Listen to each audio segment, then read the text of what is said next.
এর বিরুদ্ধে তোমরা আমার আল্লাহ পাক আর নবী পাঠাবেন না, কিয়ামত পর্যন্ত হুজুর পাকি নবী থাকবেন আর নবী আসবে না।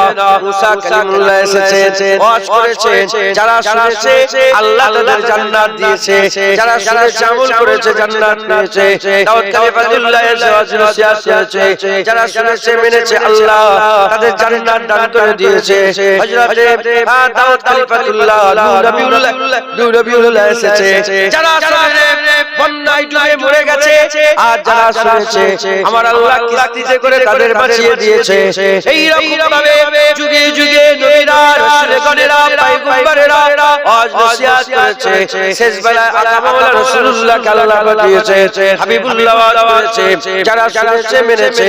আবু বকর সিদ্দিক হয়েছে, ওমর ফারুক হয়েছে, উসমান গনি হয়েছে, মাওলা আলী হয়েছে, আল্লাহর বন্ধু হয়েছে, আল্লাহর দোস্ত হয়েছে, সিদ্দিকিন হয়েছে, শুহাদা হয়েছে, সালিহিন হয়েছে, ওলি হয়েছে।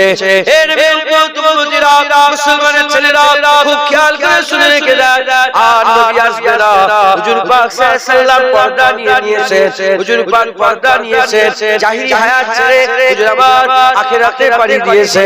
এর বিরুদ্ধে মুসলমানের ছেলেরা আর নবী আসবে না। এবার আমাদের কি হবে? আমরা কার কথা শুনবো, কার কথা মানবো, কার কথা শুনলে, কার কথা মানলে আমাদের দিলের মধ্যে নূর পয়দা হবে। হুজুর পাক সাল্লাল্লাহু আলাইহি ওয়াসাল্লাম বললেন, আল উলামা ওয়ারাসাতুল আমবিয়া, আলেম উলামা নবীদের ওয়ারিস। যেমন নবীর আওয়াজ করেছে, শুনেছে মেনেছে, জান্নাত পেয়েছে। হাক্কানি আলেমরা আওয়াজ করবে, শুনবে মানবে, আল্লাহর জান্নাত পেয়ে যাবে। আলেম যেখানে ওয়াজ করে ওটাই জান্নাত, আলেম যেখানে ওয়াজ করে ওটাই আল্লাহর মজলিস। আর আলেমের মজলিসটাই নবীর মজলিস। হুজুর পাক বলেছেন যে নবী যে আলেমের মজলিসে বসলো সে নবী পাকের মজলিসে বসলো। জোরে বলেন মুসলমানের ছেলেরা, এর বিরুদ্ধে এই ওয়াজের মজলিসে আল্লাহ পাক আমাদের নিয়ে এসে বসিয়েছে। এই আজকে কোনো নতুন কথা নয়, এই আজ কোনো নতুন কথা নয়। এই ওয়াজের মজলিস 1400 বছর ধরে হচ্ছে। এই ওয়াজের মজলিসে আমার আকা মাওলা রাসূলুল্লাহ ওয়াজ করেছে, হুজুর পাক দুনিয়া থেকে পর্দা নিলেন, আবু বকর সিদ্দিক ওয়াজ করেছে, ওমর ফারুক ওয়াজ করেছে, উসমান গনি ওয়াজ করেছে, মাওলা আলী ওয়াজ করেছে, তিনারা দুনিয়া থেকে পর্দা নিলেন। হাসান বসরি ওয়াজ করেছে, পর্দা নিয়ে নিলেন। হযরত জুন্নুল মিসরি ওয়াজ করেছে, হুযাইল বিন আইয়াজ ওয়াজ নসিহত করেছে, তিনারা পর্দা নিলেন। হযরত শ্রী শক্তি ওয়াজ করেছে, জুনায়েদ বাগদাদি ওয়াজ করেছে। এর এক তারিখে হযরত শ্রী শক্তি রাহমাতুল্লাহ আলাইহি আর ছাত্র তার মুরিদ হযরত জুনায়েদ বাগদাদিকে ডাকলেন, এ জুনায়েদ বাগদাদি, আমি তোমাকে হুকুম দিলাম, যাও মানুষের সামনে ওয়াজ করে গিয়ে যাও, যাও মানুষকে ওয়াজ শোনা গিয়ে যাও। হযরত জুনায়েদ বাগদাদি বললেন, হুজুর আমার পীর ও মুর্শিদ শ্রী শক্তি যতদিন বেঁচে আছে আমি ওয়াজ নসিহত করব না, আমি ওয়াজ নসিহত করব না। হুজুর বললেন ওয়াজ করো, মুরিদ বলল না আমি ওয়াজ করব না। রাত হয়ে গেল, সকাল বেলায় ফজর হয়ে গেছে।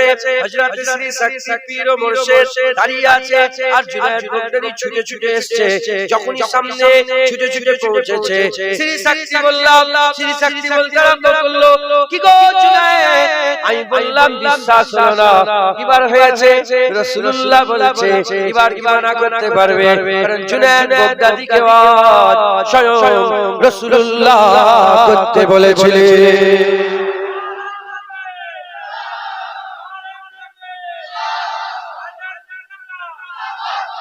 আল্লাহ পাক আচ্ছা বান্দারা নসিহত, আল্লাহ বলেছে নসিহত করো, বাপেরা ছেলেদেরকে নসিহত করো, হ্যাঁ ভাই ভাইকে নসিহত করো, পাড়া প্রতিবেশীকে নসিহত করো, হ্যাঁ সব সময় নসিহত।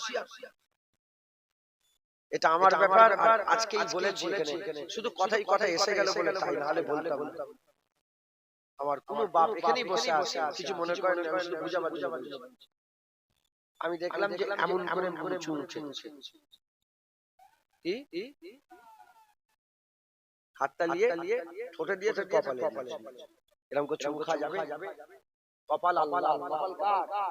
ওখানে কারো কিছু নেই, খুব সব সেজদার জন্য আল্লাহ কপাল করেছে। এরকম ভাবে চুমু আমার চোখে পড়লো, আমি ওনাকে কানে কানে বললাম যে এরকম করে চুমু খাবেন না, এরকম এই শুনছিলাম। এটা নসিহত, এটাই ওয়াজ, এটাই কি ওয়াজ। ভাই বোনকে দেখলে যে পাতলা উন্না পড়েছে, ওকে ডেকে বলবে, বোন তুই কি আমাকে জাহান্নামে নিয়ে যেতে চাস? কেন ভাইজান, কেন ভাইজান? হ্যাঁ আপনি আমার জান, আপনি আমার বড় ভাই, কেন কি উন্না পড়েছিস? এই উন্না পড়ে বাইরে বেরোলে তো আল্লাহ জাহান্নাম দেবে আমাকে। আদাইয়ুসু লা ইয়াদখুলুল নসিহত। বাচ্চা ছেলেরা পিছায় পানি নিল না, নসিহত। পিছায় পানি নিল না কেন? এটাই তো ওয়াজ।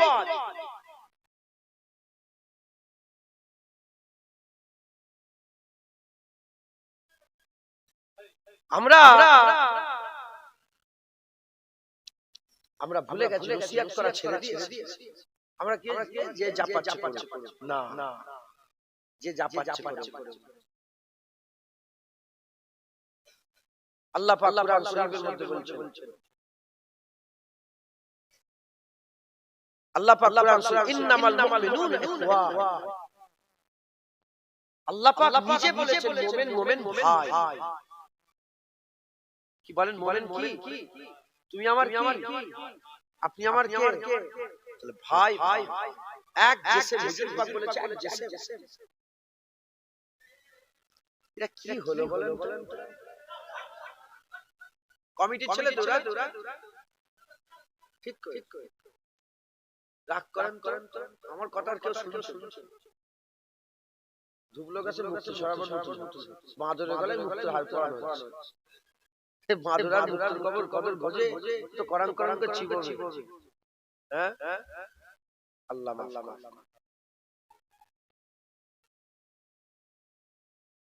আল্লাহ পাক নিজে কুরআন শরীফে বলছেন, সূরা হুজুরাত, ইন্নামাল মুমিনুনা ইখওয়া। নিশ্চয় আল্লাহ পাক বলছেন মুমিনের ভাই। আমি যদি সত্যিকারের আমার নিজের মায়ের পেটে যে ভাইটা আছে বলে, ও যদি বিপদগামী হয় আমি ওকে বাঁচাবো না? মুমিনের ভাই। মুমিনের কি বলে? ভাই। তাহলে আমাদের নসিহত করার দরকার আছে না?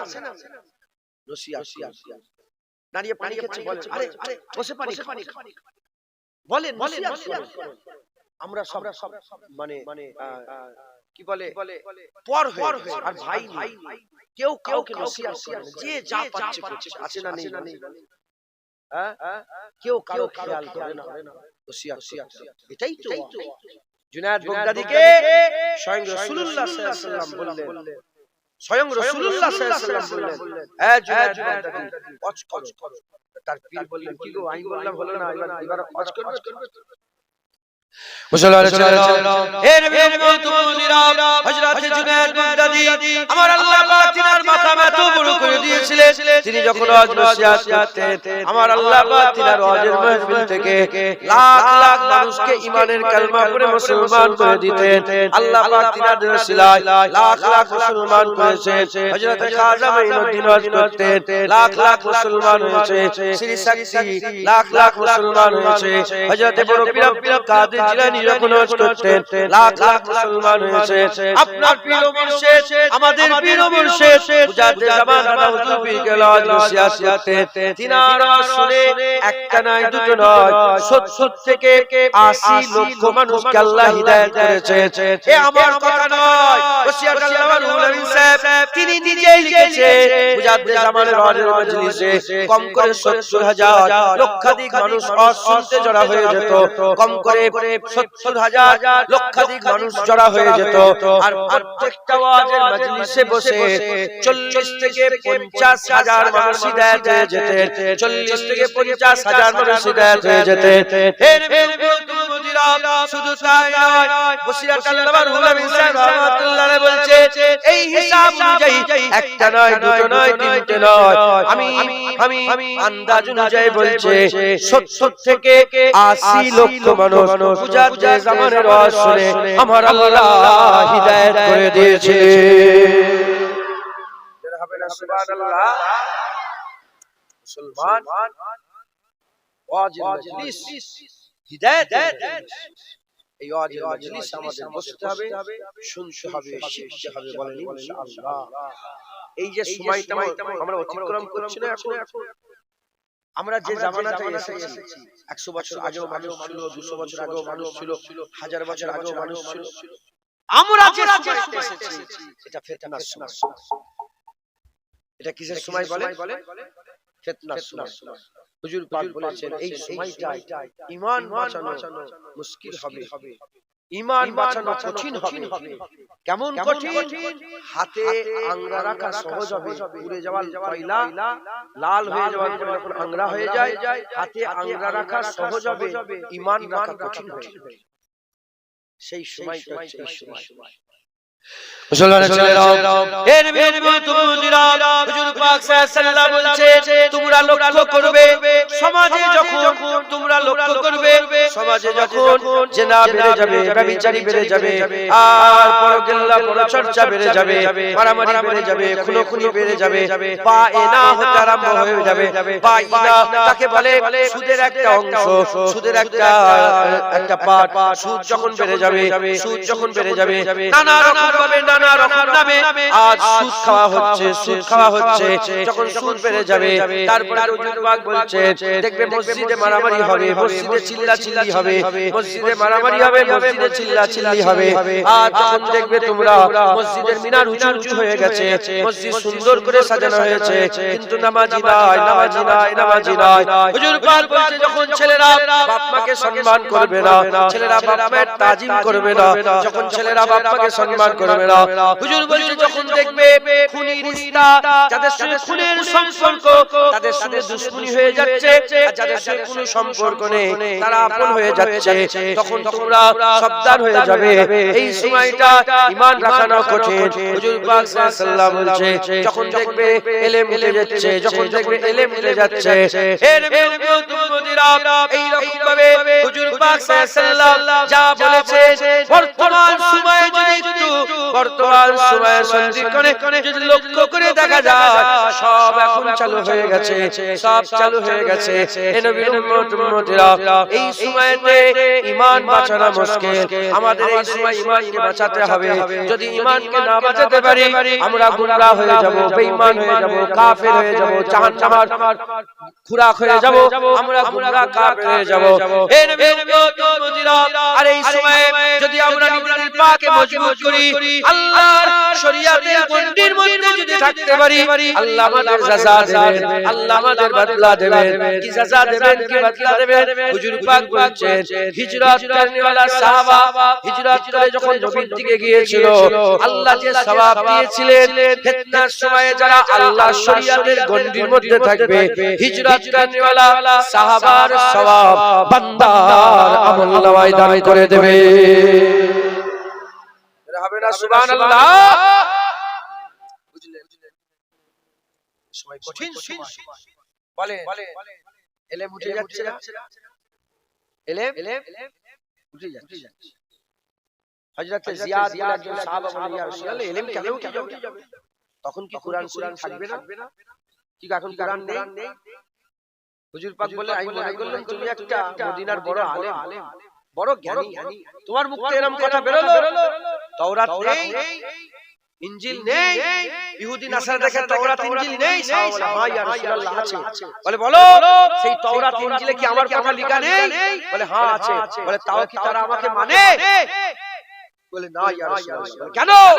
কারণ তারা কুরআন শুধু পড়বে, তারা তাওরাত ইনজিল শুধু পড়েছে, আল্লাহ কি বলছে সেদিকে খেয়াল করে না। ওরা আখিরি জামানায় শুধু কুরআন পড়বে, কুরআন শরীফ আল্লাহ কি বলছে ওটা মানুষ খেয়াল করবে। এখন কুরআন শরীফ রেশমে রেওয়াজ, কেউ মরে গেছে কুরআন পড়ছে, কিন্তু কি কুরআন শরীফ বলছে জ্ঞান। বিয়ে বাড়িতে কুরআন দান করে, কুরআন বিয়ে বাড়িতে কুরআন দেয় না, ছেলে পক্ষ থেকে মেয়ে পক্ষ থেকে ছেলে দেয় না কুরআন শরীফ। হ্যাঁ বিয়ে হচ্ছে কুরআন শরীফ দিয়েছে, কুরআন শরীফ নেবে একটা রেস হয়ে যাবে, কিন্তু কুরআন শরীফের ভিতরে কি কথা আল্লাহ বলেছেন সে কথার দিকে কেউ খেয়াল করবে না। এজন্য ইলম উঠে যাচ্ছে, বড় বড় আলেমরা চলে যাচ্ছে, ইলম উঠে যাচ্ছে। ইলম উঠে যাচ্ছে, ইলম উঠে যাচ্ছে। হুজুর পাক সাল্লাল্লাহু আলাইহি ওয়াসাল্লাম বলছেন, সেই সময় এখন আল্লাহ মাফ করেন, এটা খুব ফিতনার সময়। এই সময় ঈমান বাঁচানো মুশকিল। হুজুর পাক সাল্লাল্লাহু বলছেন, সকালে ঈমান থাকবে, রাত্রে ঈমান থাকবে না। রাত্রে ঈমান থাকবে, ঈমান নিয়ে ঘুমাবে, ঈমান নিয়ে ঘুমাবে। ঘুম থেকে উঠে এমন এক কথা বলে দেবে, এমন এক কাজ করে দেবে, তার ঈমান নষ্ট হয়ে যাবে, ঈমান চলে যাবে। হে নবী উম্মতিরা, বর্তমান যুগ সন্ধিক্ষণে যদি আপনারা একটু ফিকির করতে লাহাত, যদি একটু আল্লাহ পাক আপনাদের ফিকির দেন, জ্ঞান দেন, ধরে ফেলবেন। বর্তমান সময়ে আল্লাহ মাফ করেন, কথায় কথায় আমাদের ঈমান নষ্ট হয়ে যাচ্ছে, কথায় কথায় আমরা ঈমানকে নষ্ট করে দিচ্ছে। আল্লাহ পাক মাফ করেন, আমাদের খুব সাবধানে চলাফেরা করতে হবে। যদি সাবধানতা অবলম্বন না করি, আল্লাহ না করেন, আমাদের ঈমান চলে যাবে। আর ঈমান যদি চলে যায়, সব চলে যাবে, সব চলে যাবে, আমাদের আর কিছু অবশিষ্ট থাকবে না। কারণ নামাজ আগে নয়, আগে ঈমান। রোজা আগে নয়, আগে ঈমান। মসজিদ আগে নয়, আগে ঈমান। নামাজ আগে নয়, আগে ঈমান। হজ আগে নয়, আগে ঈমান। টুপি আগে নয়, আগে ঈমান। জলসা আগে নয়, আগে ঈমান। ঈমান থাকবে, নামাজ কাজ হবে, রোজা কাজ হবে, হজ কাজ হবে। ঈমান যদি না থাকে, যতই আমল করো, যতই দাঁড়িয়ে রাখো, কোনো কাজ হবে না। আমল ছাড়া, ঈমান ছাড়া আমলের কোনো দাম নাই।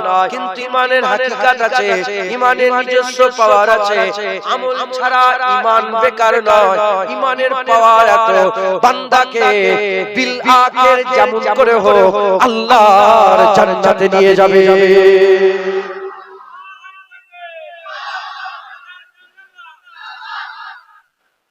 শুনছেন আপনারা? ঈমান কিভাবে নষ্ট হবে? মা বলছে, বাপ বলছে, কি রে নামাজ পড়বি? নামাজ দেখে দাও, নামাজ পড়তে পারবো, নামাজ দেখাচ্ছে, এরকম বলনে वाला আসে না,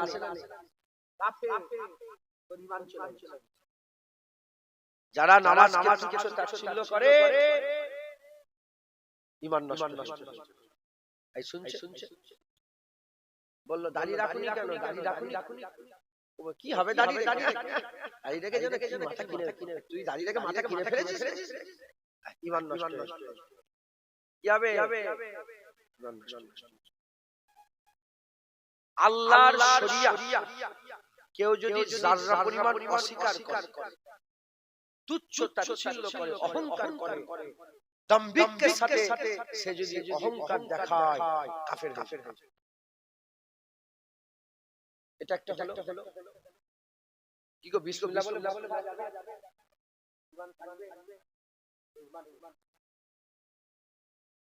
ওই রকম লটারি কাটছে আর আল্লাহকে দোয়া চাইছে। হাসেন, হাসার কথা আমি তোমাদের কাউকে হাসাতে আসছি,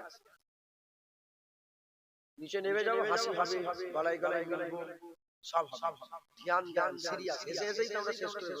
এসে জানে কি একটা হলো, যে চলে গেল, আবার যাবার বোঝো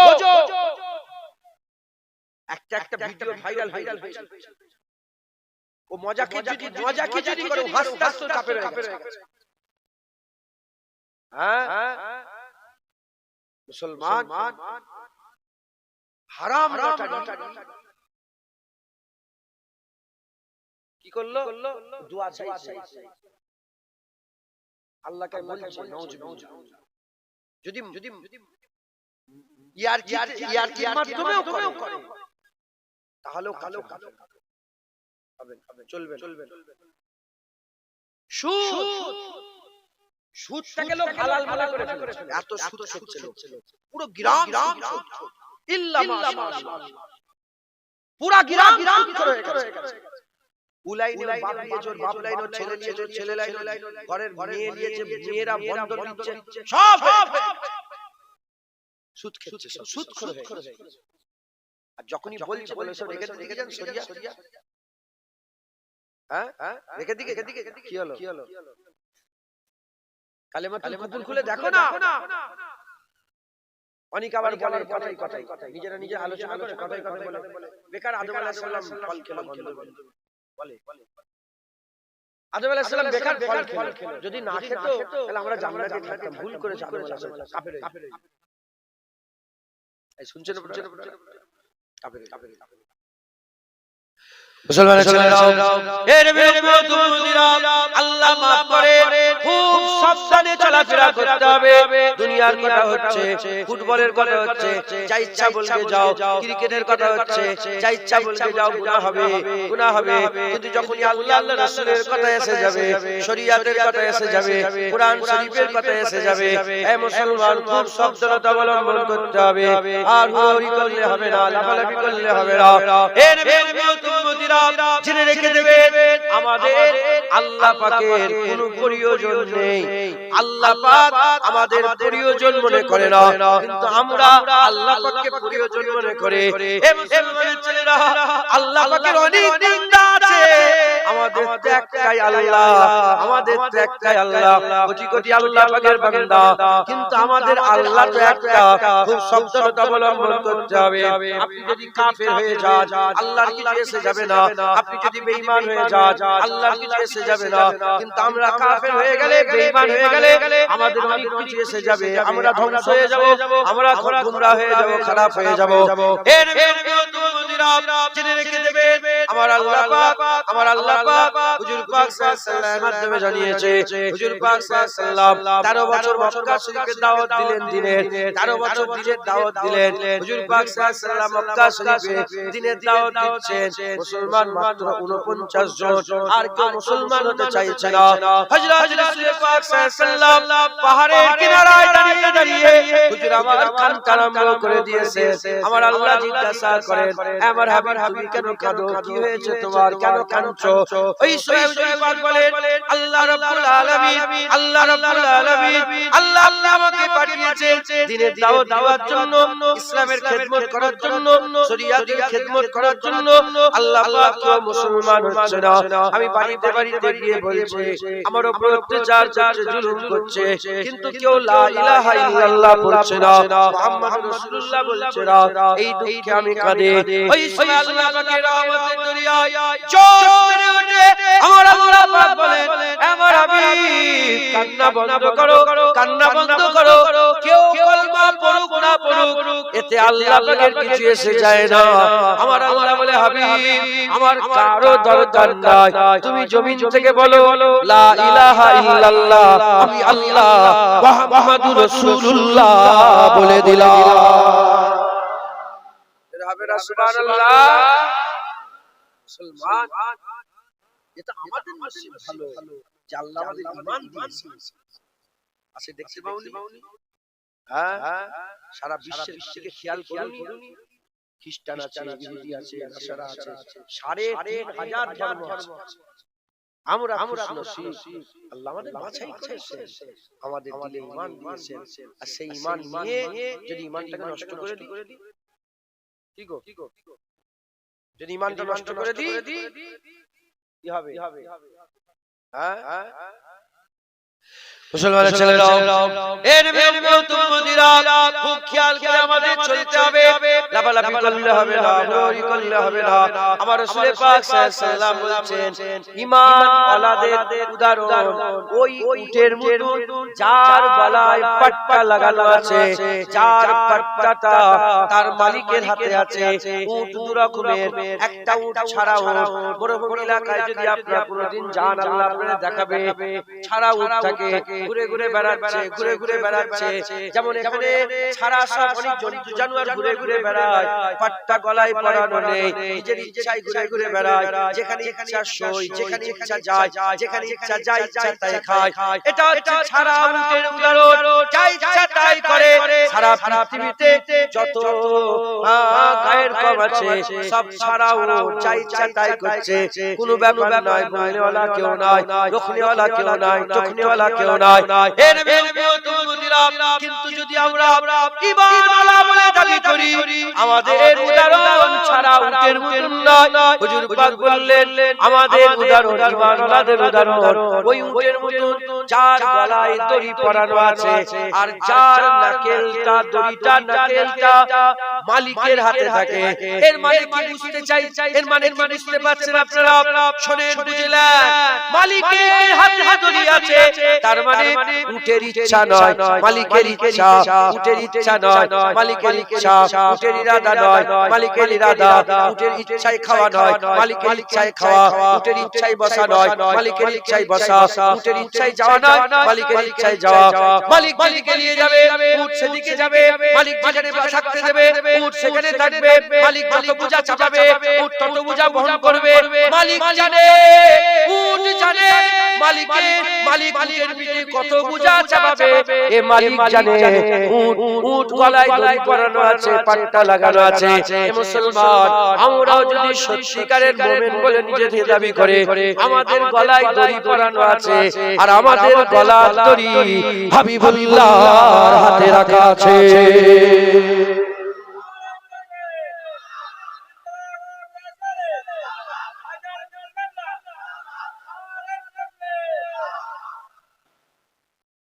আমাদের গলায় দড়ি পরানো সব কথা ইমানাল্লাহ। বলেন বলেন বলেন বলেন রমজান ইমানাল্লাহ বলেন বলেন। কোন সন্দেহ ঈমান নালে সন্দেহ আছে? আলহামদুলিল্লাহ বলেন আলহামদুলিল্লাহ। আল্লাহ আমাদের ঈমান গুনাহগার হতে পারে, কিন্তু বেঈমান কাফের তো না। হ্যাঁ, গুনাহগার কাফের হয়ে যায়, গুনাহগার বেঈমান হয়ে যায়। সব ঈমানওয়ালা তো। যখন ঈমানওয়ালা ছাড়া উঠ না দড়ি পরানো, হ্যাঁ, আমাদের সবার গলে একটা পাট্টা পরানো। মালিক বলছে নামাজ অস্বীকার করলে কাফের, ঝটকা মারছে, দড়ি ছিঁড়িয়ে নিলে কাফের। তুই পাট্টা বের করতে চাইছো, তাহলে কাফের হয়ে যাবে। পাট্টা যখন গলায় পরানো আছে, হুজুর পাকের উদাহরণ, জুনায়েদের বাপ মা কুরবান হয়ে যায়, কি সুন্দর উদাহরণ। পাট্টা যখন পরানো আছে, এবার উট জানে মালিক। মেয়েরাও যদি মুমিনা হয়, তাদের গলায় লাগানো আছে। উট জানে মালিক জানে, তার উপরে কি চাপা, কতটা বুঝা চাপা। হ্যাঁ, মালিক চাপালো মোটা উন্না, আর এরা উন্নাটাই খুলে ফেলবে।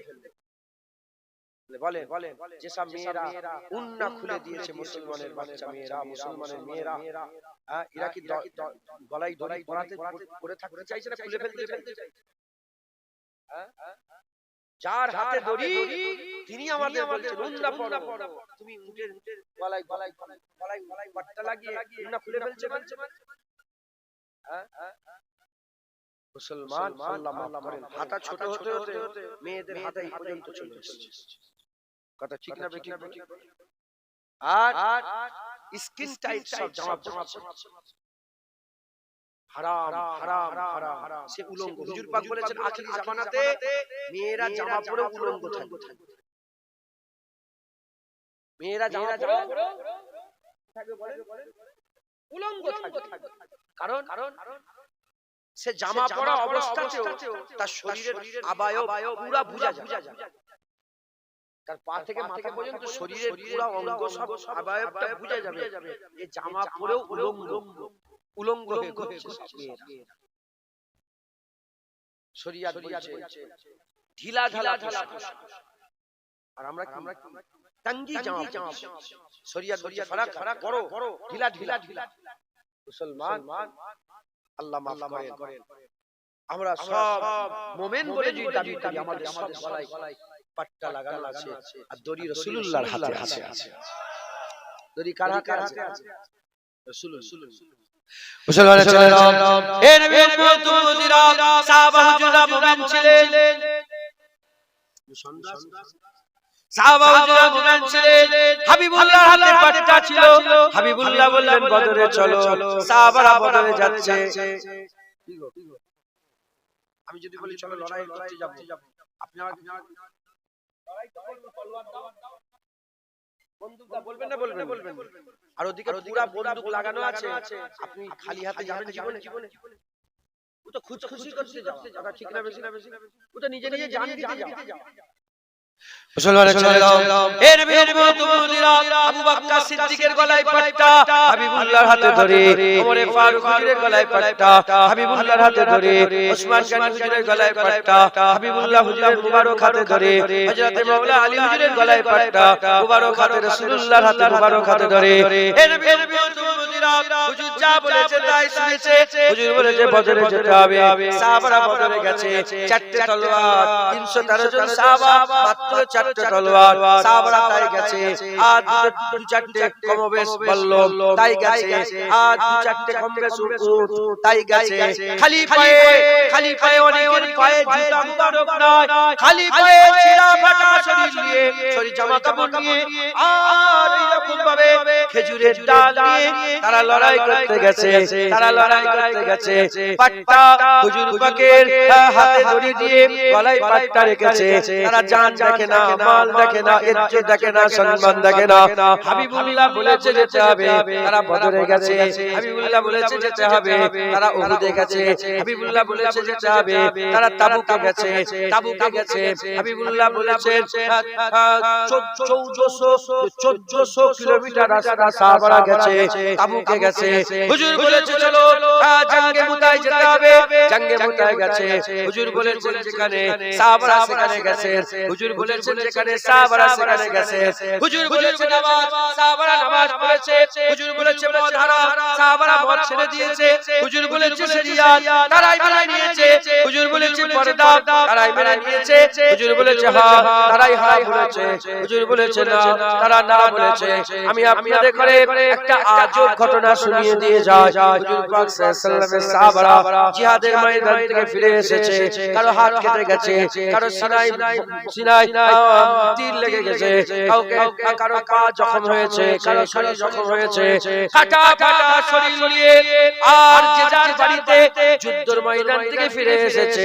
কোন সময় এমন অবস্থাতে তারা ফিরে এসে ঘরে পৌঁছেছে, হুজুর পাক সাল্লাল্লাহু আলাইহি তিনি ঘরের মধ্যে প্রবেশ করেছে। হুজুরের মুবারক বাড়িতে খুন লেগেছিল। হযরত আলী হুজুর পানি ঢালছেন, আম্মা ফাতেমা ধুচ্ছেন। আলী হুজুর পানি ঢালছেন, আম্মা ফাতেমা ধুচ্ছেন। এর বেরবে তুমুদিরা ঠিক আনতে তাহিয়া কালবি সূরাতে হযরত জিবরাইল সাল্লাল্লাহু আলাইহি হাজির হয়ে গেছে। হুজুর দেখে চিনতে পেরে গেলেন যে জিবরাইল এসেছে। তাহিয়া কালবি সূরাতে হযরত জিবরাইল সাল্লাল্লাহু আলাইহি দেখে রাসূল পাক সাল্লাল্লাহু আলাইহি গেলেন। বলো জিবরাইল কি খবর? ওই হুজুর পাককে হযরত জিবরাইল সাল্লাল্লাহু আলাইহি বলে ইয়া রাসূলুল্লাহ এক্ষুনি বেরোতে হবে, আল্লাহ খবর পাঠিয়েছে বানু কুরাইজা যে গোত্র আছে যারা মুনাফিক ছিল, এই বানু কুরাইজা গোত্রে আঘাত হানতে বলেছে। বানু কুরাইজা গোত্রে অ্যাটাক করার জন্য আল্লাহ পাক হুকুম দিয়েছে। বলার সাথে হুজুর পাক সাল্লাল্লাহু আলাইহি নিজে বলতে আরম্ভ করলেন, এ জিবরাইল আল্লাহ পাককে বলো যাবার সাহাবাদের করে একটু মুহাল্লাত দিতে, একটু সময় দিতে বলো। এই তো যুদ্ধের ময়দান থেকে এলো, আবার বানু কুরাইজা কি করে আমরা যাব? হুজুর পাক যখন এই কথা বলেছে, হযরত জিবরাইল সাল্লাল্লাহু বললেন না না, আল্লাহ বলেছেন গোলামদের করে এক্ষুনি যেতে বলেছে, গোলামদের করে এক্ষুনি যেতে বলেছে। বলার সাথে হুজুর পাক যখন দেখলেন আল্লাহ পাকের হুকুম, আল্লাহ পাক তাখির করছে না, দেরি করছেন না, আমার আল্লাহ পাকের হাবিব বললেন হে বেলাল আযান দিয়ে দাও, বেওয়াক্তে আযান। সাহাবারা বুঝতে পেরে গেলেন কোন একটা ঘোষণা, বিশেষ ঘোষণা, কিছু ব্যাপার আছে। সাহাবারা কাটা কাটা শরীর নিয়ে সেই যুদ্ধের ময়দান থেকে ফিরে এসেছে। আর মুসলমান আমরা হলে বলতাম একটু লাগছে শুয়ে থাকি, পরে যাব, আধ ঘন্টা পরে যাব, এক ঘন্টা পরে যাব। না না, সাথে সাথে কাতারে কাতারে কাটা কাটা শরীর নিয়ে যে অবস্থায় ছিল, হুজুর পাকের সামনে গোলামরা এসে হাজির হয়ে গেছে। হুজুর পাক সাল্লাল্লাহু আলাইহি বললেন সাহাবারা আল্লাহ খবর পাঠিয়েছে বানু কুরাইজা যেতে হবে। যখনই বললেন খবর পাঠিয়েছে বানু কুরাইজা যেতে হবে, বলার সাথে সাথে সাহাবারা কোনো মুখের মধ্যে শিকান ছিল না, সাহাবাদের মুখে কোনো শিকান ছিল না, কোনো ভুরু কঞ্চিত করে না, সাহাবারা ভুরু কঞ্চিত করে না, কোনো শিকান ছিল না, কোনো রকমের সাহাবাদের মুখের মধ্যে বিরক্তি ভাব ছিল না। সাহাবারা বলে ইয়া রাসূলুল্লাহ আপনি যেখানে বলবেন গোলাম হাজির আছে, আপনি বললে আমরা বানু কুরাইজা যেতে রাজি আছি।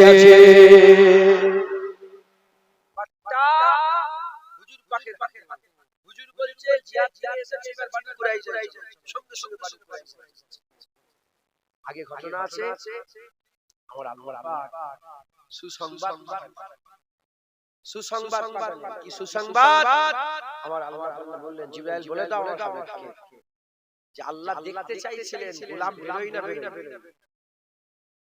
আল্লাহ দেখতে চাইছিলেন বেরোই না বেরোই যখন সাহাবারা বেরিয়ে পড়েছে আল্লাহ খবর পাঠিয়েছে চিন্তিত হতে মানা করো সাহাবাদের যাওয়ার আগেই বানু কুরাইজার বড় বড় কেল্লা আমি আল্লাহ হিলিয়ে রেখে দেব জোরে জোরে মুসলমান এই হচ্ছে সাহাবাদের ঈমান যে সাহাবারা নিজেদের জান কুরবান করে দিয়েছে বাট্টা হুজুরের জান কুরবান করে দিয়েছে বলেন সেই সাহাবারা কিভাবে নামাজ রোজা হজ যাকাত কাজা করতে পারে নাউজুবিল্লাহ কিভাবে চলেছে ঠিক আমরা সাহাবাদের উত্তরসূরি আমরা তাদের উত্তরসূরি আমরা আমাদের গলায় পাট্টা হুজুর পাকের পরানো আমাদের গলায় পাট্টা পরানো আমাদের হাতে রাসূলুল্লাহর হাতে আমাদের পাট্টা দড়ি লাগানো হুজুর যা বলছে আমাদের তাই শুনতে হবে আল্লাহ না করে যদি শুনতে নাও যদি না ওটা আমলে পরিণত না করতে পারি মানতে হবে না মানলে কি হয়ে যাবে কাফের নামাজ পড়তে বলেছে নামাজ পড়তে হবে যদি না পড়ি গুনাহগার হব আর যদি বলে কি হবে নামাজ পড়ে কাফের হয়ে যাবে মাথায় ঢুকছে বুঝতে পেরেছে মুসলমানের ছেলেরা এর বেশি তুমুদিরা খুব খেয়াল করে শুনে রেখে দাও আমার আল্লাহ পাক আমাদের নিয়ামত দিয়েছেন ঈমান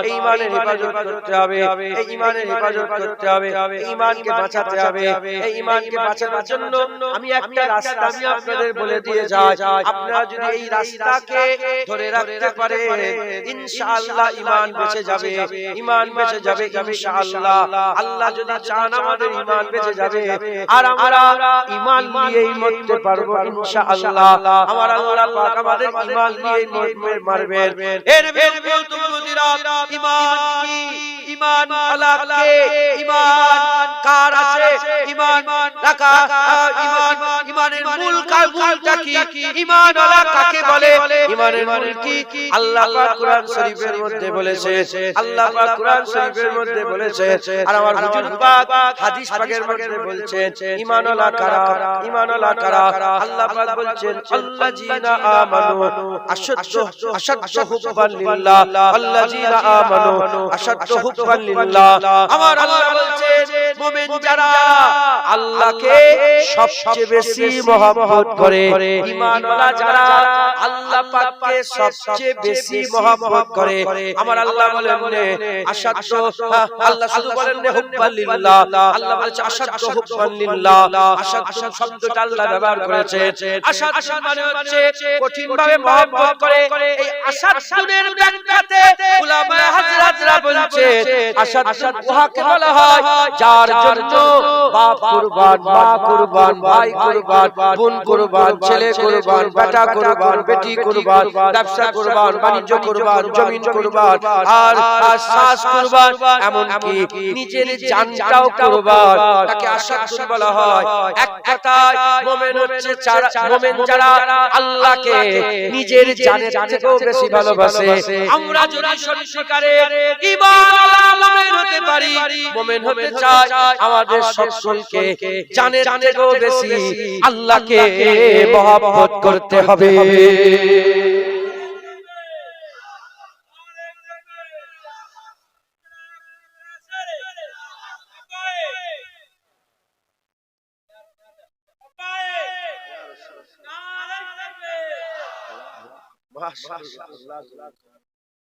আপনারা বিরক্ত হচ্ছে এইটা কি কমিটির মেন লোক নাকি সভাপতি তুমি সভাপতি এই সভাপতি এটা তুল কালাম করে দিচ্ছে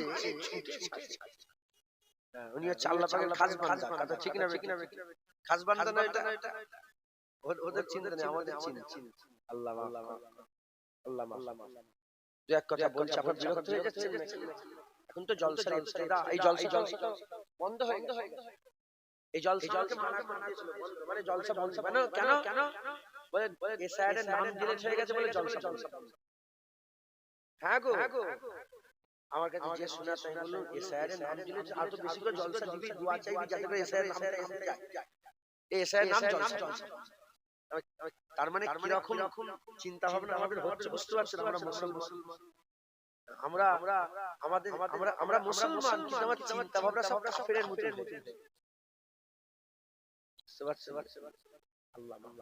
আচ্ছা বলেন তাহলে মুসলমানের সঙ্গে ব্যবহার যেটা হচ্ছে, খুব ভালো ভালো মুসলমানের সঙ্গে যে ব্যবহারটা হচ্ছে, এই ব্যবহার গরু ছাগলের থেকেও খারাপ ব্যবহার হচ্ছে। বলেন বলেন বলেন, শুধু এখানে না গোটা বিশ্ব? হ্যাঁ গোটা বিশ্ব। গরু মারলে তার বিচার আছে, মুসলমান মারলে তার বিচার আছে। কুকুর মরলে তার বিচার হচ্ছে। হ্যাঁ, কুকুরের রাইটস মানুষ অ্যানিমাল রাইটস আছে না নেই? হ্যাঁ, জানোয়ারের বিচার হচ্ছে, মুসলমানের বিচার হচ্ছে। কেন কেন আমাদের হাল কি রকম ছিল? হ্যাঁ, আমাদের হাল কেমন ছিল? তখনকার সুপার পাওয়ার রোম, হারকিউলিস, রোমের বাদশা হারকিউলিস ওমরে ফারুকের চিঠি লিখলেন। ওমরে ফারুকের চিঠিতে নাম দেখে মুখে বলগিয়া, নাম দেখে মুখের উপরে জমিনে কেচড়ে পড়ে গেছে। সালাউদ্দিন আইয়ুবী, একটা সামান্য সৈন্যর বেটা সালাউদ্দিন আইয়ুবী, সারা পৃথিবী কেঁপিয়ে গেছে। আজ আমি যে সালাউদ্দিনের কেল্লা গিয়েছি, ওনার যে মেন কেল্লা যেটা খিলাফতি করতেন, সেই কেল্লা ওখানে যেই খবর পেলাম যে আজ ইংল্যান্ডে বাচ্চারা যদি রাত্রিবেলায় বদমাইশি করে, মায়েদের করে জ্বালায়, মায়েরা বলে শুয়ে পড়ো, নাহলে সালাউদ্দিন আইয়ুবী এসেছে। বুঝছেন আপনারা? আচ্ছা বলেন বাবর কেলে ব্যস্ত আছে না নেই? আরে বলেন বাদশা বাবর কেলে লোক ব্যস্ত আছে না নেই? আরে জোরে জোরে আমি কে ছেলে মরে যে তোমরা হ্যাঁ দিতে পারবে? বাবর কেলে এখন হরি হচ্ছে না? আরে বাদশা বাবর বলে একটা ছিল না বাদশা, টিপু সুলতান के लिए হচ্ছে না? বাদশা औरंगजेब के लिए, বাদশা শাহজাহান के लिए, সালাউদ্দিন আইয়ুবী के लिए, নুরউদ্দিন জঙ্গি के लिए, তারপরে মাহমুদ গজনবী के लिए হচ্ছে। আচ্ছা পৃথিবীতে ভালো করে বুঝুন, ইনারা তো 600 বছর, 300 বছর, 500 বছর আগে এসেছিল। দেখেন এরকম এসেছিল তো। বর্তমান যে মুসলমান নেতাগুলো আছে, কোন কাফেরকে দেখেছেন যে এই সব নেতাগুলোকে নিয়ে খুব হুড়োহুড়ি হচ্ছে, লাফালাফি হচ্ছে কি? বাবরের যে বিরোধিতা করছে, বর্তমান বেঁচে থাকা নেতারা বিরোধিতা হচ্ছে কি? সালাউদ্দিন আইয়ুবের যে বিরোধিতা হচ্ছে, ওরকম কি বেঁচে থাকা নেতারা বিরোধিতা হচ্ছে? তার মানে বুঝে নিতে হবে এদের দিলের কাঁটা জিন্দা নেতারা নয়, মুর্দা নেতা। তাই আজও তারা বুঝতে পারছে না, কারণ তারা ঈমানওয়ালা ছিল, এত বেঈমান হয়ে গেছে। যদি বলেন এত বড় কথা বলছে, আরবের এখন যদি যেই আরবের সে মদের দোকান করেছে, কি করেছে বলে কথা হিসাবে আমি জানি না, আল্লাহ মালিক। কিন্তু আমি যে থিওরিটা বলছি, আপনারা তো জ্ঞানী আজ বুদ্ধিজীবী সব মানুষ বসে আছেন, আমাকে বলবেন কেউ যদি মদকে হালাল মনে করে কি হবে? আরে বলেন 1400 বছরে আরবে মদ বিক্রি হতো না, এখন মদ বিক্রি হচ্ছে। জানেন দুবাইয়ের মলে, আমি নিজের কানে শুনে, আর আমি নিজেও দুবাইয়ে গিয়েছি, দুবাইয়ের মলে শোরের গোশত বিক্রি হয়। মুসলমান কান্ট্রিতে শুকরের গোশত বিক্রি হচ্ছে। কে পারমিশন দিল? সরকার। মদের দোকানের পারমিশন কে দিল? সরকার। নাচ গানের পারমিশন কে দিল? সরকার। পারমিশন দেওয়ার সময় যদি কেউ বলে আল্লাহ পাকের শরীয়তের হুকুম, আপনি মদ রেখে দাও, ঈমান থাকবে তো বেঈমানই হয়ে গেল, নেতা বেঈমান। তো যাই হোক গোটা পৃথিবীর মুসলমানের সঙ্গে গরু ছাগলের থেকে খারাপ হচ্ছে না। এই কথাটা 1400 বছর আগে ওমর ফারুক হুজুর বলে গেছেন। হুজুর বললেন কি, যখন দেখবে মানুষ ইসলাম ছেড়ে মানুষ ইসলাম ছেড়ে অন্য ধর্মে ইজ্জত তালাশ করবে, জেনে রেখে দেবে মানুষ অন্য ধর্মে যখন ইজ্জত তালাশ করবে মুসলমান এরা গরু ছাগলের থেকে খারাপ হয়ে যাবে। উপরে আসেন না, উপরে এই শুনছেন আপনারা?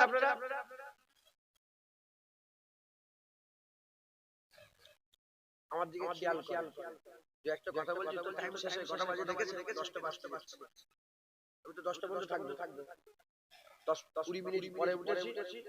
হ্যাঁ আর 2-5 মিনিট 10 মিনিট টেনে দেব, ধ্যান আমার।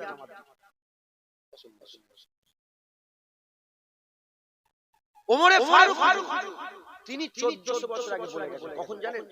যখন বাইতুল মুকাদ্দাস কথা করতে গেলেন না, তো ওমর ফারুক হুজুর মুজাটা কাঁধে রেখেছে, মুজা কাঁধে রেখেছে, মুজা কাঁধে রেখে আর ওই একটা খাল ছিল, খালটা পার করেছে, পার করে উঠেছে। তখন আবু উবাইদা বিন জাররাহ বলে, এই ওমর ফারুক আমিরুল মুমিনিন মুজাকেও কাঁধে রাখে, খারাপ লাগছে? যখনই বলেছেন ওমর ফারুক জালাল মিজাজ এসেছে, বলে আমি জানি তোমাকে রাসূলুল্লাহ বলেছে আমিনুল উম্মাহ, তুমি যদি আমিনুল উম্মাহ না হতে তোমাকে এমন শিক্ষা দিতাম কিয়ামত পর্যন্ত উম্মতে মুহাম্মাদের জন্য ইবরাত হয়ে যেত। তুমি কি মনে করেছো মুসলমানের ইজ্জত মুজা কাঁধে রাখলে কমে যাবে? মুজা কাঁধে আছে, কিন্তু যে দেখতে যাও কাফের করে, যে দেখতে যাও তারা সবাই কাঁপছে।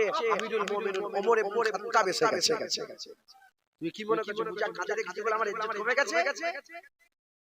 হুজুর বলে শোনো, ওমরের ইজ্জত ওমরের নয়, ওমরের ইজ্জত ইসলামের ইজ্জত। ওমর যদি ইসলাম থেকে বেরিয়ে যায় ওমর একা হয়ে যাবে, বেইজ্জত হয়ে যাবে। আর ওমর যদি ইসলামের সঙ্গে থাকে, ওমর ইসলামের সাথে থাকলে ওমরের ইজ্জত ইসলামের ইজ্জত হয়ে থাকবে। জোরে বলে জেনে রেখে দেবেন, জুনায়েদ চলে যাবে, ইসলাম থাকবে। মুসলমান ছেলেরাও এর মুমিনিরা খুব খেয়াল করে শুনে রেখে দেন, ইসলাম থাকবে। আবু বকর সিদ্দিক চলে গেলেন, ইসলাম ছিল। ওমর ফারুক চলে গেলেন, ইসলাম ছিল। মাওলা আলী চলে গেলেন, ইসলাম ছিল। হযরত উসমান গনি চলে গেলেন, ইসলাম ছিল। ইমামে আজম চলে গেলেন, ইসলাম ছিল। ইমামে শাফি চলে গেলেন, ইসলাম ছিল।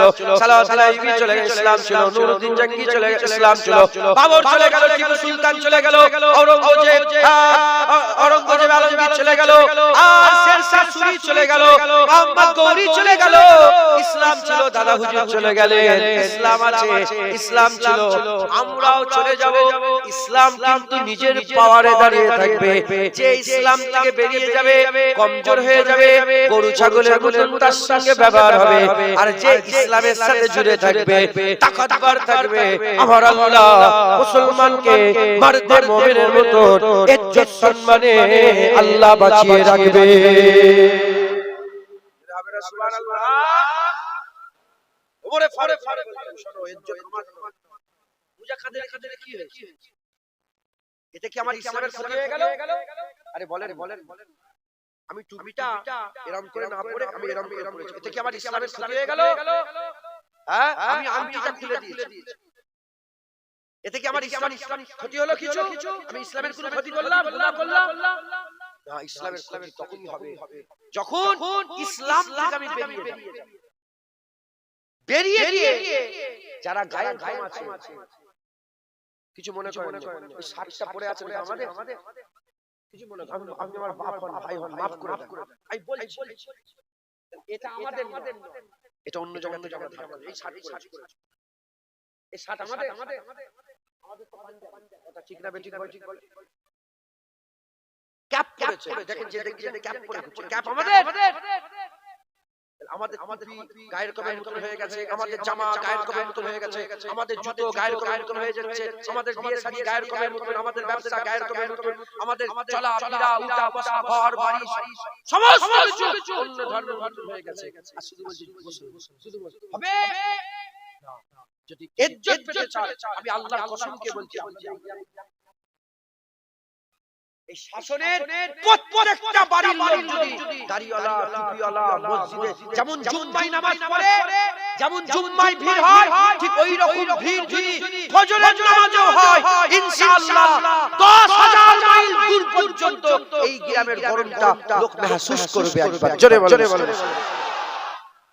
এ মিথ্যে নয়, এ সত্য। কারণ আপনার পাওয়ার আপনার নয়, তখন তো আল্লাহর পাওয়ার, ইসলামের পাওয়ার, হ্যাঁ মুসলমানি পাওয়ার আল্লাহ আপনাকে দেবে। জোরে বলেন।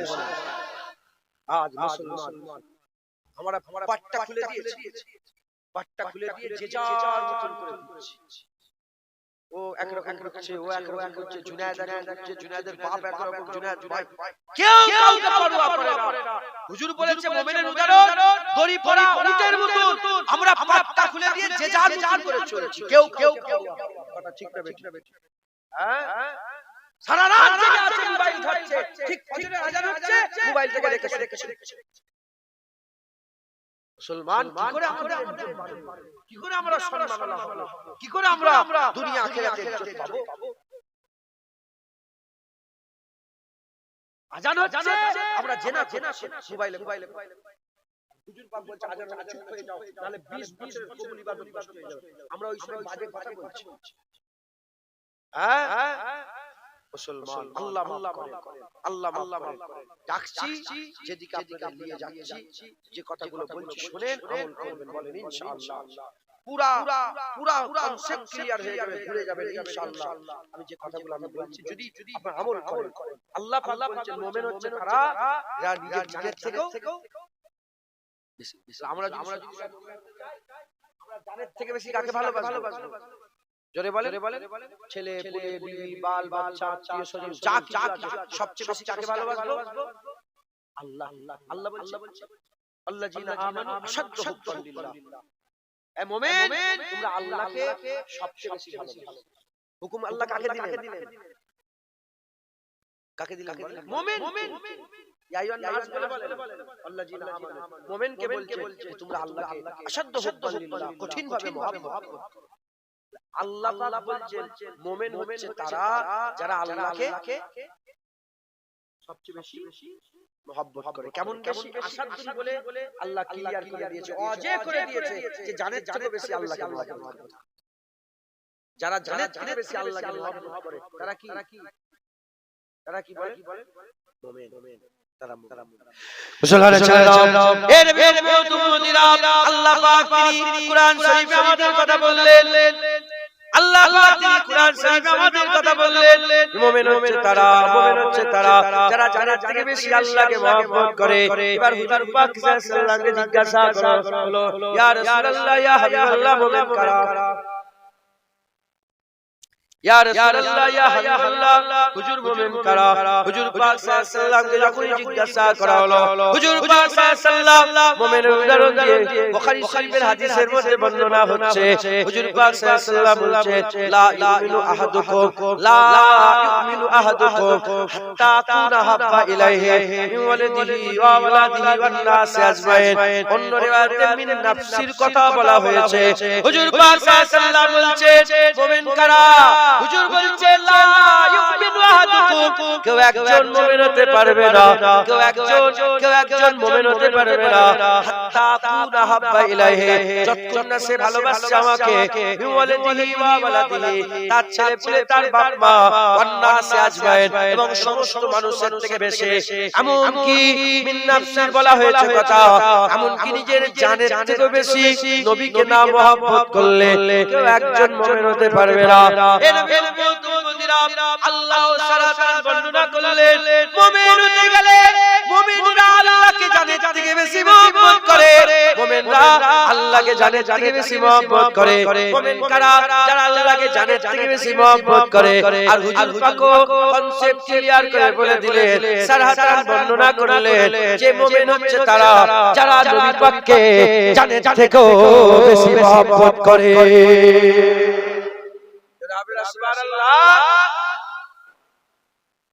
আল্লাহ বললেন সবচেয়ে বেশি আমাকে মহব্বত করতে। আর নবী পাক বললেন সবচেয়ে বেশি আমাকে মহব্বত করতে হবে। আল্লাহ পাক শুধু তিনার কথা বলে বললেন সবচেয়ে বেশি আমাকে মহব্বত করতে হবে, আর হুজুর পাক শুধু তিনার কথা বলে বললেন সবচেয়ে বেশি আমাকে মহব্বত। এখন পর্যন্ত যেটুকু ক্লিয়ার হলো বিষয়, মুমিন হচ্ছে তারা যারা আল্লাহকে জানের থেকে বেশি মহব্বত করে, নবী পাককেও জানের থেকে বেশি মহব্বত করে। এই বুঝছেন? এখন প্রশ্ন উত্তর দেবেন না সাধারণ মানুষ, আলেম উলামারা জানে। এখন প্রশ্ন আল্লাহকে সবচেয়ে বেশি মহব্বত করবে, নবীকে সবচেয়ে বেশি মহব্বত করবে? কারণ আল্লাহ বলছে মুমিন আমাকে সবচেয়ে বেশি মহব্বত করবে, আর নবী পাক বলছেন মুমিন হতে গেলে আমাকে সবচেয়ে বেশি মহব্বত করবে। হুজুর তো নিজের কথা আলাদা বলেছেন, আল্লাহ পাকের কথা আলাদা বলেছেন। তাহলে আমাদের কাছে দুটো মহব্বত হলো, কটা মহব্বত? একটা আল্লাহর মহব্বত, এক নবীর মহব্বত। এখন প্রশ্ন আমরা সবচেয়ে বেশি কাকে মহব্বত করব, আল্লাহকে না নবীকে? উত্তর দিতে মানা করলাম। তাহলে আল্লাহকে বলবেন না, ঈমান নষ্ট হবে। আল্লাহই তো আমাদের বল, আল্লাহই তো কথা ঠিক, আল্লাহর পরে তো নবী, কথা ঠিক না বেঠিক? তাই বলছি উত্তর দেন। আমি উত্তর দেব, ঠান্ডা হবে। শোনো, আল্লাহ বলছেন আমাকে বেশি মহব্বত করতে হবে, নবী পাক বলছেন আমাকে বেশি মহব্বত করতে হবে। এখন যদি মহব্বত মানে কেমন মহব্বত করতে হবে? মানে জানটাও কুরবান করে দিতে হবে। কি গো, খুদকুশি করা যায়, আত্মহত্যা করা যায়? যদি কেউ আত্মহত্যা করে কি হবে? আযাব। আল্লাহ নারাজ, সেই গলার পট্টা খুলে ফেলবে, কথা ঠিক না বেঠিক বলে? কি আযাব হবে? যে বিষ খাবে, কিয়ামত পর্যন্ত কবরে আল্লাহ সিস্টেম করে দেবে, বিষ খাবে, মরবে, আবার জিন্দা হবে, আবার বিষ খাবে, আবার মরবে, আবার এই সিস্টেম কিয়ামত খুদকুশির আযাব। আর এখনকার সব বাচ্চা ছেলে বলে জান দিয়ে বচকে কাঁচা কঞ্চির বাড়ি চাপ বদমাইশ করে।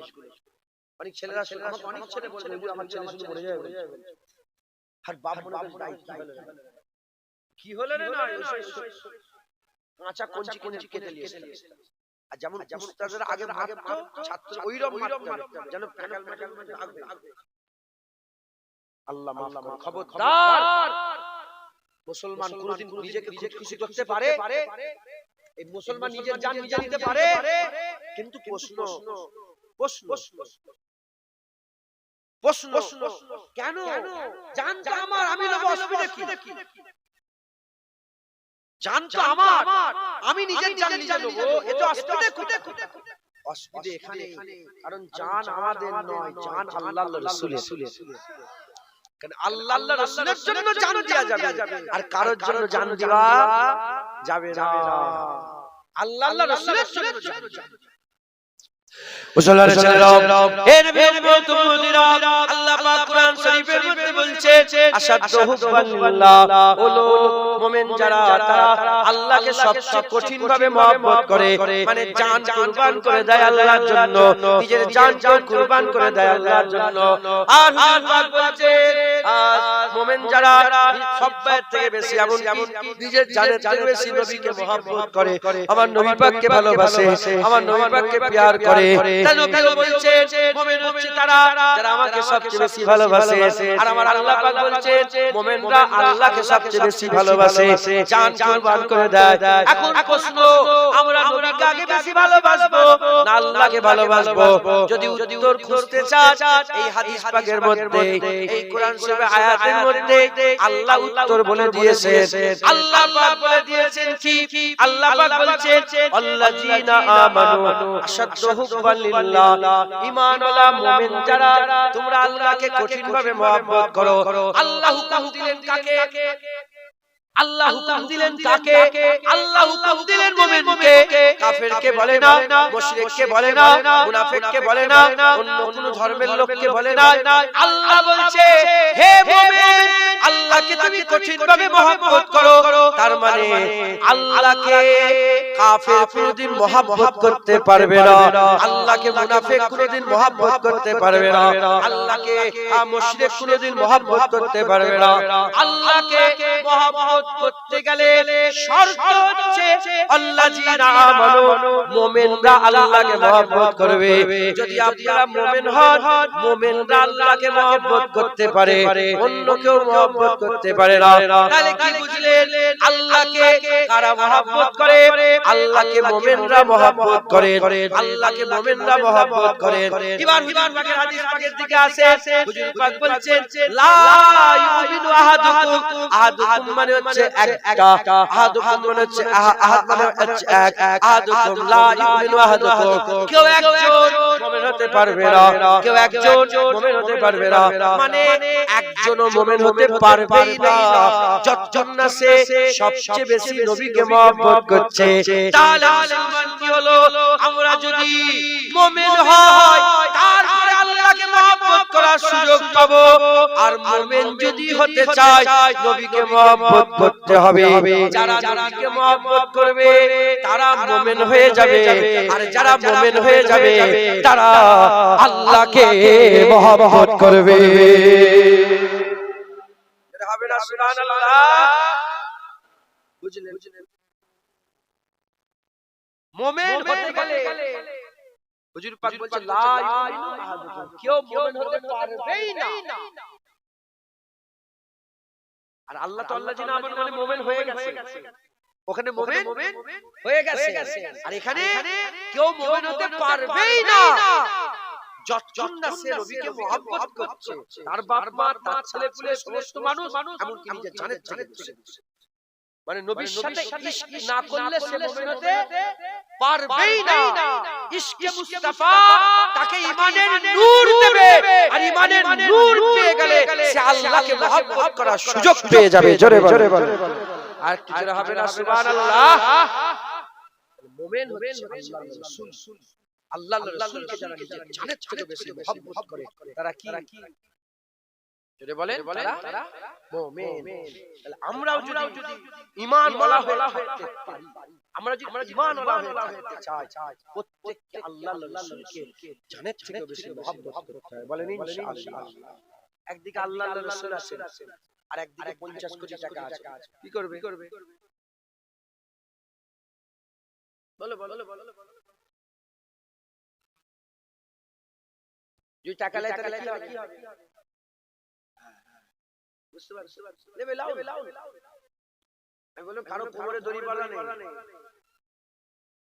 জুনায়েদ যদি ইক্ষুনি যে দাঁড়িয়ে ফেলে দেয় না, আল্লাহ না করে তার কাছে মওত হয়ে যায়। যদি ছিঁড়ে ফেলে দিই, হ্যাঁ কেউ রুখতে যাবে না। হ্যাঁ তুই দুটো গালগালি করবে, কমেন্ট করবে, হয়তো করে ঠান্ডা হয়ে যাবে। কতদিন আর করবে? হাত ব্যথা হয়ে যাবে কমেন্ট করে। মানুষ একটা দোষ দেখতে পায়, মানুষ দুটো দোষ দেখতে পায়। মানুষ কটা দোষ? নিজের দোষ দেখতে পেলে অন্য দোষ খুঁজে পায় না, আর অন্য দোষ দেখলে নিজের দোষ খুঁজে পায়। নিজেই দাড়ি চাচা, আর তুমি আরেকজনের ভুল ধরছ। তোর নিজের মুখেই তো দাড়ি নেই, ফাঁসে। যদি বা নামাজ পড়তে দাঁড়িয়ে দুনিয়া ছেলে পুলে আত্মীয় স্বজন ব্যবসা বাণিজ্য, তোর নামাজের হাল এই, আর তুই লোকের নামাজ দেখছিস পড়ে না কেন? মুসলমান যে নিজের দোষ দেখতে পায়, অন্য দোষ খুঁজে পায় না, আর যে অন্য দোষ খুঁজে নিজের দোষ খুঁজে পায়, অন্য দোষ খুঁজে নিজের দোষ খুঁজে পায় না, নিজের দোষ খুঁজে অন্য দোষ খুঁজে নিজের গেরে ঢেকে দেখে যে আমি আল্লাহর কত চলা, আমার মাকাম আল্লাহ পাকের দরবারে কত আছে, আমি আল্লাহর কত টাকা চাই হাসিল। মাথায় ঢুকছে? বুঝতে পেরেছো মুসলমান? কারো কোমরে দড়ি বাঁধা নেই। আল্লাহর রাসূল 50 কোটি টাকা। তুই যে 50 হুজুর পাক বলেছে সকালে ঈমান থাকবে, হুজুর বলে ঈমান বিক্রি করে দেব আমার উম্মতরা।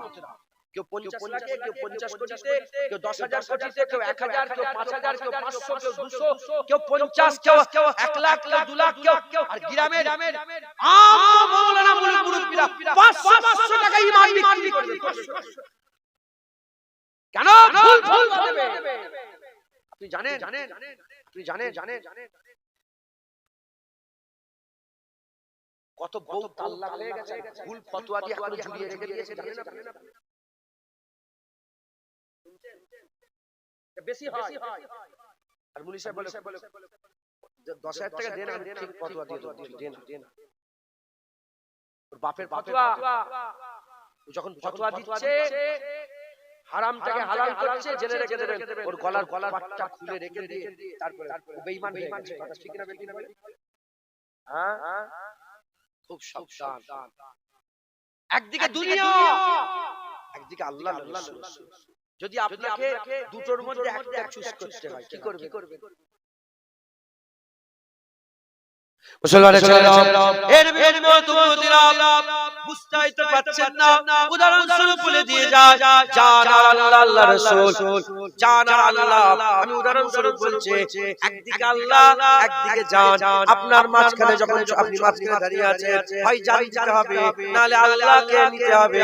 এই মুসলমানের ছেলেরা যারা আল্লাহ ছেড়ে জান বাঁচাবে বেঈমান হয়ে যাবে, আর যারা জান ছেড়ে আল্লাহর মহব্বত হাসিল করবে ঈমান আলা হবে।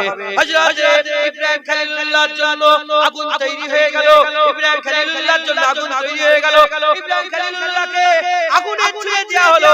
ইব্রাহিম খলিলুল্লাহ উড়ে আগুনের দিকে যখন যাচ্ছিলেন, আল্লাহর হুকুমে হযরত জিবরাইল সাল্লাল্লাহু বলে, ইব্রাহিম আলাইহিস সালাম, ইব্রাহিম খলিলুল্লাহ বলে, বাঁচতে চান। হযরত ইব্রাহিম খলিলুল্লাহ বলে, জিবরাইল তুমি কে? সরে যাও। আল্লাহ যদি বাঁচায় বাঁচবে, আল্লাহ যদি বাঁচায় বাঁচবো, আল্লাহ যদি মরে মারবো। আল্লাহ খুশি হয়ে গেলে ঘোষণা হয়ে গেল, ইয়া নারু কুনি বারদাও ওয়া সালামুন আলা ইব্রাহিম। ইব্রাহিম খলিলুল্লাহকে আগুনে পড়ে ফেলে দেওয়া হলো, কিন্তু তিনি আল্লাহর জন্য জান কুরবান করে দিলেন। যখন আল্লাহর জন্য জান কুরবান করে দিলেন, আল্লাহ ঘোষণা করে দিলেন, ইয়া নারু কুনি বারদাও ওয়া সালামুন আলা ইব্রাহিম। এই আগুন তুমি ইব্রাহিমের জন্য সালামতি হয়ে যাও।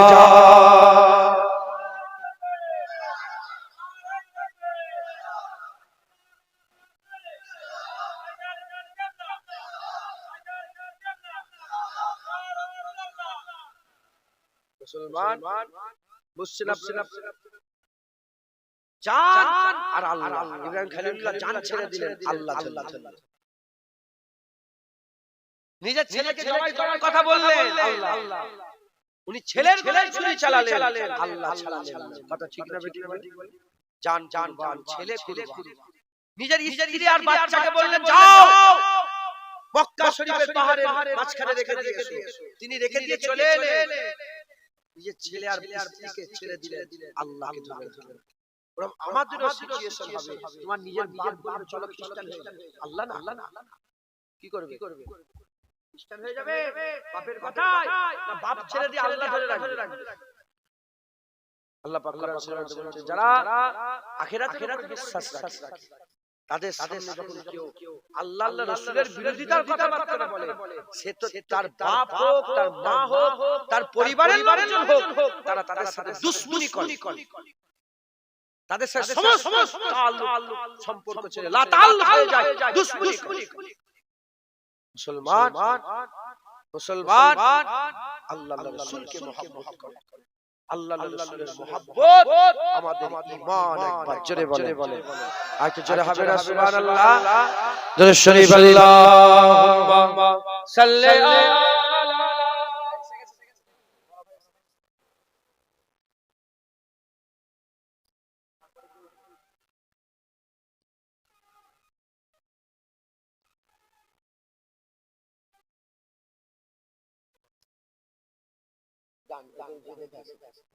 দরুদ শরীফ আল্লাহুম্মা সাল্লি আলা।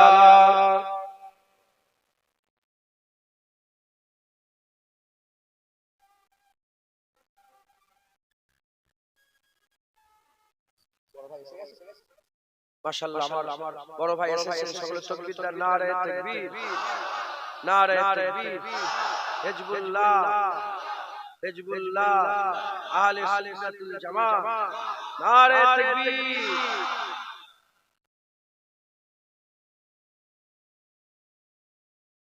याद आई है अपनी खताएं,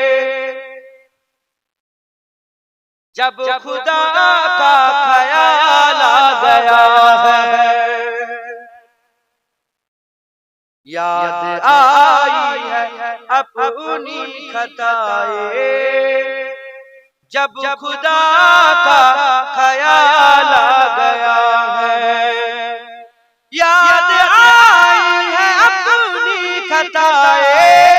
जब खुदा का ख्याल आ गया है, जब खुदा का ख्याल आ गया है, मेरी बेचैन दिल को वहीं पर, मेरी बेचैन दिल को वहीं पर मुस्तफा का ख्याल आ गया है। मेरी बेचैन दिल को वहीं पर मुस्तफा का ख्याल आ गया है। जुल्म का सबर का सिलसिला था, एक तरफ सबर का सिलसिला था, एक तरफ सबर का सिलसिला था। बात जब हक और बातिल की आई, बात जब हक और बातिल की आई, करबला का ख्याल आ गया है। मेरी बेचैन दिल को वहीं पर मुस्तफा का ख्याल आ गया है। यूं तो मरियम भी है, हाजरा भी नेक खातून है, आसिया भी नेक खातून है, आसिया भी। बात जब आ गई है हया की, बात जब आ गई है हया की, फातिमा का ख्याल आ गया है। मेरी बेचैन दिल को वहीं पर मुस्तफा का ख्याल आ गया है। ओ जो है मेरे साफ़ाए महशर, वो जो रोते थे उम्मत की खातिर, वो जो रोते थे उम्मत की खातिर, वो लंबी दुआ मांगते थे, वो लंबी दुआ मांगते थे, उस दुआ का ख्याल आ गया है। मेरी बेचैन दिल को वहीं पर मुस्तफा का ख्याल आ गया है। याद आई है अपनी खताएं, जब खुदा का ख्याल आ गया है, जब खुदा का ख्याल आ गया है। मेरी बेचैन दिल को वहीं पर, मेरी बेचैन दिल को वहीं पर मुस्तफा का ख्याल आ गया है। अल्लाह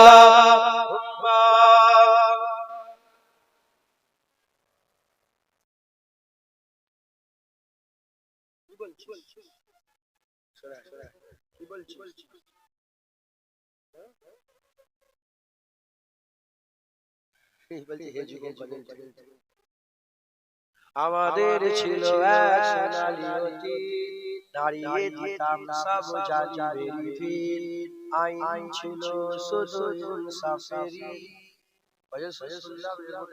এর মধ্যে মুমিনে ঈমানওয়ালাদের সেই সালাউদ্দিন আইয়ুবীর কথা বলা আছে। আগেকার সময় আমাদের কথা ঠিক না বেঠিক বলে?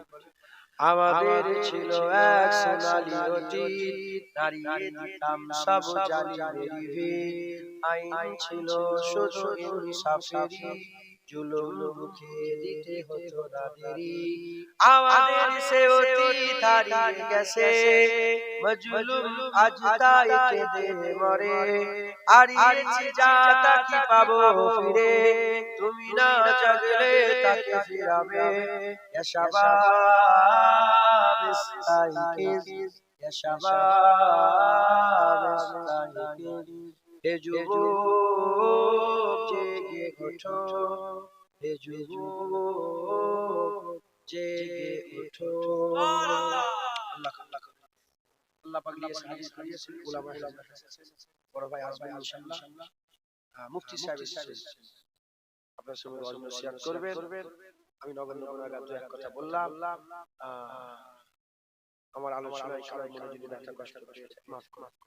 যখন ওয়াজ শুরু করলাম 4-5টা লোক, তাই তো নাকি আস্তে আস্তে আল্লাহ পাক মজলিস ভর্তি করেছেন। আপনারা উঠাউঠি করবেন, বসবেন, ভাইজান এক্ষুনি আসবে, বড় ভাই এক্ষুনি আসবে, আপনারা বসেন, হুড়ো হুড়ি লাফালাফি করেন না, বসেন, বসে অজন্য শেয়ার শোনেন। আর ঈমান বাঁচাতে গেলে আল্লাহর রাসূলকে জানেন চলে এসে মহব্বত করবেন, বলেন ইনশাআল্লাহ। গলায় কার পাট্টা পরানো আছে? আমাদের গলায় পাট্টা লাগানো আছে, ঈমানের পাট্টা পরানো আছে। কিসের পাট্টা পরানো আছে? ঈমানের। আর দড়ি কার হাতে? আমার হুজুর পাকের হাতে। হুজুর যেদিকে নিয়ে যাবে আমার সেদিকে যাবে, মাথা ঝটকা মারবে, যেদিকে যাবে হুজুর বলবে, এ মেয়েরা উন্না পর্দা করো, যে ইয়া রাসূল, এ নামাজ পড়ো, যে ইয়া রাসূল, যাকাত দাও, যে ইয়া রাসূল, দরুদ পড়ো, যে ইয়া রাসূল, আমাকে সালাম দাও, যে ইয়া রাসূল, আদবে সুন্নাত, যে বাপ মায়ের খেদমত করো, যে ইয়া রাসূল, যা বলবে আমরা সব যে ইয়া রাসূলুল্লাহ হুজুরের কথা আমরা সব মানবো, বলেন ইনশাআল্লাহ। ইনশাআল্লাহ। আমার বলার মধ্যে যদি কারো মনে দুঃখ কষ্ট দিয়ে দিই, আল্লাহ মাফ করে দেবেন। ফুলপ্রাসে গেলে সাক্ষাতে কথা হবে ইনশাআল্লাহ, বলেন ইনশাআল্লাহ। বিদায় নিলাম, আসসালামু আলাইকুম। দরুদ শরীফ আল্লাহ।